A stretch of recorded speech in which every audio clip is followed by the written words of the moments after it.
kenapa kita masuk ke generasi yang beruntung? Kalau saya generasi beruntung gitu.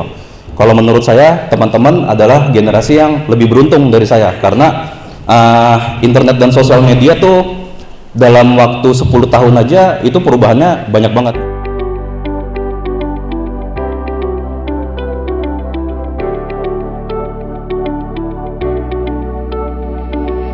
Nah, kenapa sih saya sebut kita ini adalah generasi yang beruntung gitu?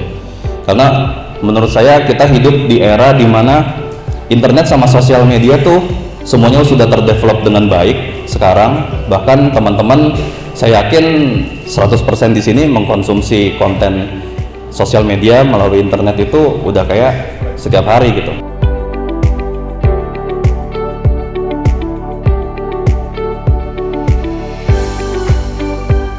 Jadi salam kenal ya semuanya, nama saya Amerigo. Saya Creative Director di Ernano Media. Basically Ernano Media itu emang sebenarnya kayak rumah produksi untuk produksi-produksi konten digital ya. Yang biasanya kita mainnya itu di platformnya ada YouTube, TikTok, sama Instagram. Jadi basically Ernano Media itu adalah rumah produksi untuk memproduksi konten-konten digital. Nah, sebelumnya saya mau cerita backstory dikit sih kenapa saya bisa terjun di dunia kayak gini. Jadi kebetulan saya udah berkarir di industri ini tuh udah dari tahun 2014 ya.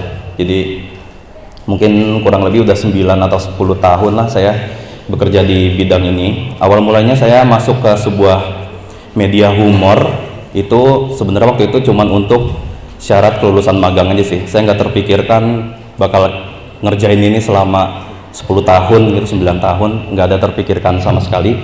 Jadi waktu itu media humor yang saya masukin itu adalah namanya malesbanget.com. Kalau mungkin teman-teman ada yang tahu nggak ya? Nggak ada yang tahu ya, soalnya udah tua banget sih itu emang. Mungkin yang tahu umurnya ketahuan aja sih.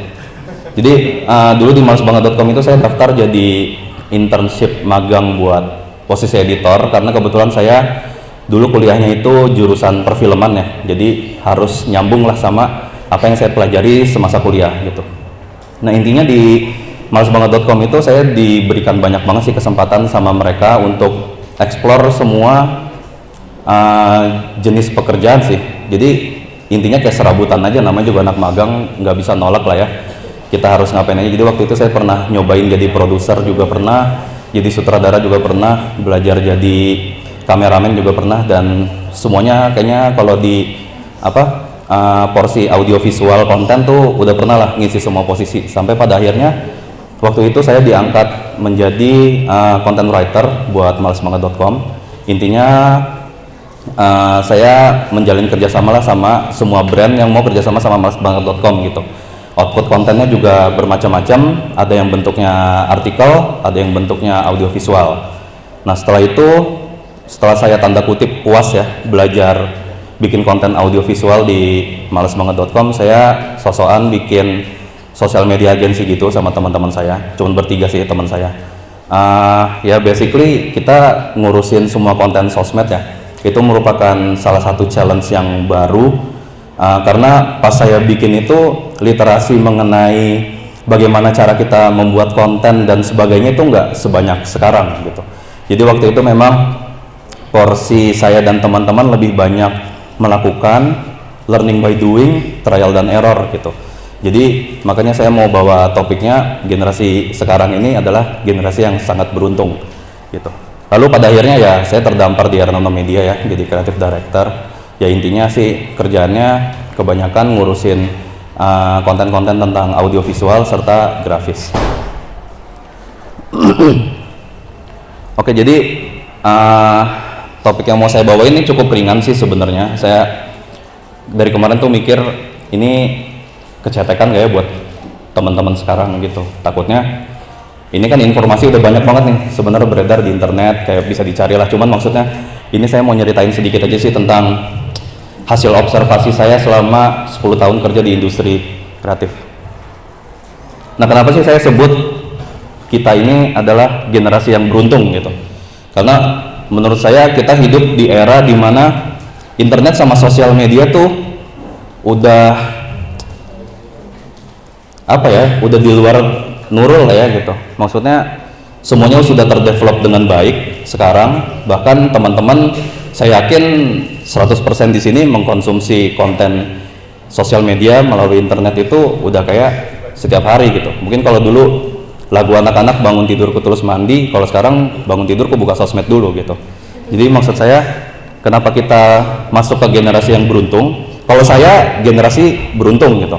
Kalau menurut saya teman-teman adalah generasi yang lebih beruntung dari saya, karena internet dan sosial media tuh dalam waktu 10 tahun aja itu perubahannya banyak banget. Mungkin itu yang mau saya sampaikan sih di sini. Jadi ada 6 poin sih yang mau saya bahas di sini. Kenapa saya menyebut kita adalah generasi yang beruntung? Yang pertama itu kita memiliki akses tanpa batas. Yang kedua memiliki koneksi global. Ketiga platform multi platform opportunities. Yang keempat ada career opportunities ya tentunya. Yang keempat yang kelima low investment tools, dan yang terakhir adalah ini paling menarik sih, monetisasi diri sendiri. Mungkin seperti itu. Oke, kita masuk ke poin pertama. Kenapa saya bilang, lagi-lagi saya bakal banyak mengulang kata beruntung ya, karena nggak ada kata lain yang bisa disebutkan selain itu gitu. Kenapa, salah satu poin kenapa kita menjadi generasi yang sangat beruntung adalah sekarang itu kita memiliki akses tanpa batas gitu, kemudahan mendapatkan informasi dan pengetahuan dari mana saja dan kapan saja. Kalau misalnya mungkin zaman dulu, let's say 20 tahun yang lalu, internet tuh belum ada gitu ya, kalau mau ngapa-ngapain ya harus gerak gitu. Kalau pas zaman itu kaum rebahan tuh udah bisa 100% tidak akan survive di dunia ini gitu. Dan sekarang kita kebalikannya, kaum rebahan masih bisa doing something lah menggunakan sosial media dibantu dengan internet. Nah bahkan singkat katanya aja, kenapa akses tanpa batas ini bagus banget, karena kita bisa punya akses untuk mengupgrade diri kita gitu dengan mudah, cuman pakai smartphone dan jempol kalian aja, asal kalian mau tahu, asal kalian mau cari tahu lah apa yang kalian mau gitu. Intinya misalnya kayak dulu, misalnya teman-teman ada yang suka K-pop gitu, suka gue mau belajar dance ini deh, dance itu deh. Dulu tuh 20 tahun yang lalu cara satu-satunya ya les gitu, kita harus datang ke sebuah tempat les, bayar les gitu. Sedangkan kalau sekarang kita cukup buka YouTube atau buka TikTok, misalnya dance something tutorial gitu, itu kalian di kamar aja bisa gitu, di depan kaca aja bisa. Makanya ini menjadi tools yang sangat kuat sih sekarang menurut saya, terutama jika teman-teman memang rasa eksplorasi tentang apa yang ingin dilakukannya masih tinggi nih, apalagi masih SMA kan. Pasti saya yakin, saya seumur kalian ditanya mau kuliah di mana, mau kuliah apa, jujur aja waktu itu sih belum tahu ya. Jadi waktu itu intinya kenapa saya masuk jurusan film, karena saya ngerasa itu paling gampang buat saya gitu, intinya kayak gitu. Yang berikutnya koneksi global ya, ini tentu banget nih. Jadi thanks to internet, kita tuh dapat terhubung dan berkolaborasi dengan orang yang ada di seluruh dunia dengan mudah gitu. Semuanya tuh real time gitu. Mungkin kalau yang cowok-cowok saya nggak tahu ya, misalnya kita mau main game, let's say apa ya, Dota kali ya, jadi kita butuh Discord untuk komunikasi sama teman-teman kita, dan itu belum tentu juga teman kita satu kota sama kita, belum tentu satu negara sama kita. Jadi maksud saya internet itu sangat menghubungkan kita dari satu kota ke kota lain, ke negara lain, ke benua lain dalam bentuk real time gitu. Kita nggak perlu nunggu kayak mungkin kayak 20-30 tahun yang lalu, kita kalau mau ngobrol sama orang luar ya harus ke wartel dulu, biayanya mahal, nelpon, nggak ada visualnya lagi. Kalau sekarang semuanya dirasa udah sangat mudah. Jadi internet juga salah satunya membuka opportunity kita untuk berkolaborasi secara global ya di seluruh dunia tentunya. Lalu yang berikutnya ini multi platform opportunities. Ini sebenarnya menarik sih kalau dibahas lebih dalam. Ya ketahuan lah umurnya berapa kayak gitu. Cuman mungkin untuk teman-teman yang nggak tahu, kalau sekarang kelas 3 SMA ya, sekarang 12 ya. Kelahiran berapa berarti itu ya? 2007, 2006. Wah. Ya jadi sebelum, mungkin ini pas zaman-zamannya teman-teman lahir tuh sosial media tuh baru banget berkembang sih. Jadi tidak seperti sekarang yang kita punya tuh Instagram, TikTok, YouTube, Twitter dan berbagai macam lainnya. Dulu tuh kita cuman punya kayak Friendster kali ya. Friendster tuh kayak Facebook pada zamannya lah gitu. Cuman mati gara-gara Facebook. Kalau mau chatting juga kita via MSN Messenger gitu-gitu, nggak pakai WhatsApp lain kayak sekarang. Jadi sekarang sosial media itu udah berubah banget, udah jauh banget berubah dibanding dulu. Nah, berkat itu juga ini kita menuju ke arah yang lebih baik, karena perkembangan sosial media ini juga berbanding lurus nih sama opportunity karir yang bisa kalian pilih lah di masa depan. Kalau kita lihat mungkin nggak kelihatan ya, cuman maksudnya beberapa itu ada lapangan kerja baru dengan bidang baru. Di titik orange itu saya masukin beberapa pekerjaan yang mungkin tercipta setelah era internet ini terbentuk, era sosial media ini terbentuk gitu. Mungkin kayak 20 tahun yang lalu kayak content creator tuh ngapain sih, influencer tuh apaan sih, KOL tuh apa gitu. Itu kan semua secara nggak langsung terbentuk setelah era internet dan sosial media itu berkembang sampai menjadi seperti yang sekarang kan. Kalau kita bandingin dengan 10, misalnya kayak 2006 deh, pas kalian baru lahir, Friendster gitu. Sosial media tuh cuman jadi tools buat bersosialisasi dengan internet sebagai jembatannya gitu. Jadi nggak ada tuh kayak, gue follow ini gara-gara dia selebgram, itu tuh nggak ada gitu. Jadi beneran kayak literally kita bikin sosmed, bikin Friendster, ya cari aja teman-teman yang sekompleks sama kita, ini sama kita. Gunanya buat apa? Ya buat chat aja sih sebenarnya waktu itu. Beneran nggak ada, belum ada tuh ngepost apa, S3 marketing itu belum ada waktu itu. Jadi beneran sosial media itu digunakan hanya untuk tanda kutip bersosialisasi ya, dengan cara yang baru. Nah yang berikutnya, seiring berjalannya waktu, teknologi kan juga berubah ya. Kalau zaman dulu tuh kita mau bikin konten tuh berat banget gitu. Mungkin waktu saya masih magang di malesbanget.com itu, bikin konten tuh harus pakai kamera seperti yang di depan saya ini gitu. Lampunya harus begini gitu, dan itu sangat sulit dilakukan untuk orang-orang yang apa ya, istilahnya tuh kayak gue orang rumahan mau bikin konten, keterbatasannya dalam banyak hal gitu. Salah satunya adalah bentuknya peralatan ini. Tapi sekarang itu setelah teknologi terus berkembang, platform sosial media juga terus berkembang, dengan lahirnya TikTok misalnya, bayangin aja kita bisa mengerjakan job desk sosial media itu dari A sampai Z hanya bermodalkan sebuah smartphone gitu. Syuting bisa pakai HP, ngambil audio bisa pakai HP, ngedit aja bisa pakai HP sekarang. Itu tuh tidak pernah terpikirkan sama kita, bahkan 10 tahun yang lalu tuh ngedit pakai HP tuh masih nggak mungkin gitu, sangat-sangat nggak mungkin, karena kita semuanya harus menggunakan alat-alat yang sangat proper lah intinya. Nah dari semua itu, yang paling penting sebenarnya emang bikin konten itu menghasilkan kak gitu. Ya jawabannya iya. Jadi jawabannya iya, karena prinsipnya itu carilah pekerjaan yang kalian cintai gitu. Jadi kalian udah nggak usah ngerasa kayak harus kerja setiap harinya. Nah salah satunya menurut saya adalah dunia content creation ini sangat engaging ya menurut saya. Pasti saya yakin teman-teman semua punya potensi untuk ingin menjadi content creator, tapi balik lagi untuk masuk ke industri ini sebenarnya kita tidak sekerdil itu cara pikirnya. Maksudnya adalah oke, kalau teman-teman mungkin terpapar dengan konten-konten yang ABCDE dan itu encourage teman-teman untuk menjadi seorang content creator juga gitu. Sebenarnya untuk bekerja di industri ini itu nggak cuma menjadi KOL dan influencer doang loh.